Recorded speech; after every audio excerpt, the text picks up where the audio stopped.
नमस्कार, आप देख रहे हैं दिल्ली ग्लो न्यूज और मैं हूं आपके साथ सपना। चलिए रुक कर लेते हैं आज की बड़ी खबरों की ओर। कानपुर पूर्व विधायक सतीश कुमार निगम की बेटी की शादी में किदवई नगर आवास पर पहुंचे सपा राष्ट्रीय अध्यक्ष अखिलेश यादव ने उनकी बेटी और दामाद और समस्त शादी में हुए सभी लोगों से मिलकर बहुत प्रसन्न हुए और मीडिया से बात करते हुए भाजपा पर निशाना साधा।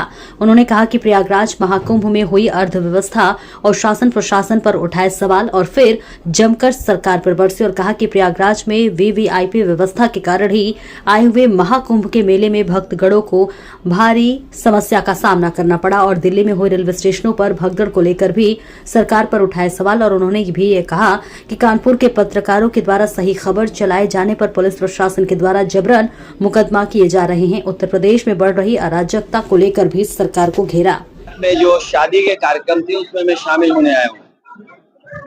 हमारी पार्टी के कोषाध्यक्ष और साथ में बैठे पूर्व विधायक सतीश निगम जी, इनके पारिवारिक कार्यक्रम में शामिल होकर के न केवल इनकी बेटी, दामाद और बहुत दूर दूर से आए हुए परिवार के सभी सदस्यों से मिलने का मुझे मौका मिला है। समाजवादी पार्टी और समाजवादी पार्टी के नेता लगातार इस तरह के सामाजिक कार्यक्रमों में हमेशा शामिल होते रहे। राजनीतिक व्यवस्था या राजनीति की वजह से व्यस्त होने के बावजूद भी हमारी पार्टी के लोग इस तरह के संबंधों को कभी नहीं तोड़ते और न छोड़ते हैं। और मुझे अच्छा लगता है कि कानपुर में आप लोगों से मिलने का मुझे बार बार मौका मिलता है। इधर पूरा देश चिंतित भी है और जो खबरें हम लोगों को आपके माध्यम से मिलती हैं उन खबरों से दुख भी बहुत होता है। कल ही रात में जो दिल्ली में घटना हुई उसके कारण तो अब आने लगे होंगे, लेकिन दिल्ली जैसी जगह, राजधानी, और जब भारत सरकार ये बोलती हो कि हम विकसित भारत बनाना चाहते हैं, हम दुनिया में अर्थव्यवस्था तीसरे नंबर पर ले जाना चाहते हैं और जो हमारा इंफ्रास्ट्रक्चर है वो दुनिया के बराबर हमारा इंफ्रास्ट्रक्चर होगा, लेकिन जो घटनाएं हैं, जो घटनाएं हो रही हैं, उससे पता लगता है कि भारतीय जनता पार्टी महाआयोजन की तैयारियां तो बहुत करती है।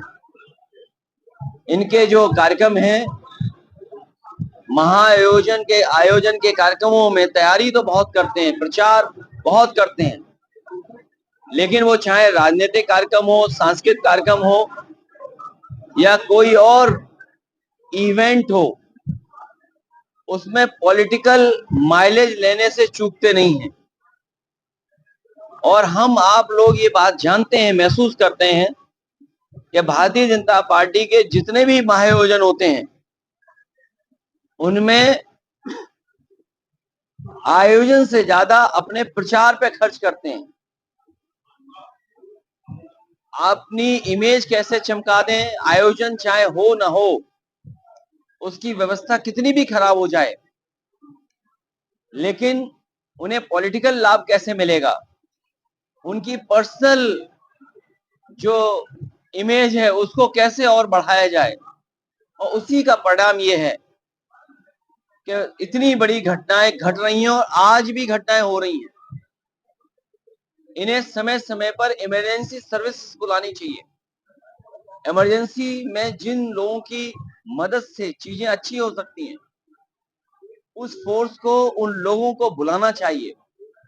और अगर हम आप लोग केवल उनको सलाह दे दें तो वो अपना विरोध समझते हैं। अगर हम और आप लोग सुझाव दे दें उन्हें, कोई, चाहे वो प्रेस के लोग हों या पॉलिटिकल लोग हों, अगर सुझाव दे दें तो उनको लगता है कि उनके खिलाफ कार्रवाई होनी चाहिए, उससे भी उन्हें बुरा लगता है। और इधर जो चीजें सामने आ रही हैं, अपने इतने ज्ञानी हैं ये लोग, भारतीय जनता पार्टी के लोग, कि किसी चीज को स्वीकार नहीं कर सकते हैं, अपने आप ही डिफाइन कर देते हैं चीजों को। 144 साल अपने आप डिफाइन बता रही है क्योंकि कभी कोई एडमिनिस्ट्रेटिव और मैनेजमेंट की कोई अगर स्टडी करेगा तो इनकी पोल खुल जाएगी। इसलिए 60 करोड़ लोग तो उससे हो सकता है ज्यादा ही हो, स्नान कर चुके हैं, लेकिन सरकार जानबूझ करके आंकड़े कम बता रही है। अब तो इन्हें समय और बढ़ाना चाहिए, क्योंकि बहुत सारे बुजुर्ग लोग हैं जो अभी भी स्नान नहीं कर पाए हैं, अभी भी वहां पहुंच नहीं पाए हैं। तो सब इंतजाम है ही इतना जब अच्छा, तो इन्हें समय भी बढ़ा देना चाहिए। और इस सरकार के मिसमैनेजमेंट में अगर किसी ने सलाह दे दी तो पुलिस को आगे कर देते हैं, एफआईआर दर्ज करा देते हैं। इतना इनकॉम्पिटेंट सिस्टम, इतना इनकॉम्पिटेंट इनके लोग। और सच्चाई तो यह है कि भारतीय जनता पार्टी के लोग मनमानी कर रहे हैं। जो व्यवस्था खराब हुई है वो मनमानी की वजह से हुई है। और इतना करप्शन कभी किसी सरकार में नहीं हुआ होगा जितना इनकी सरकार में हम लोगों को देखने को मिल रहा है।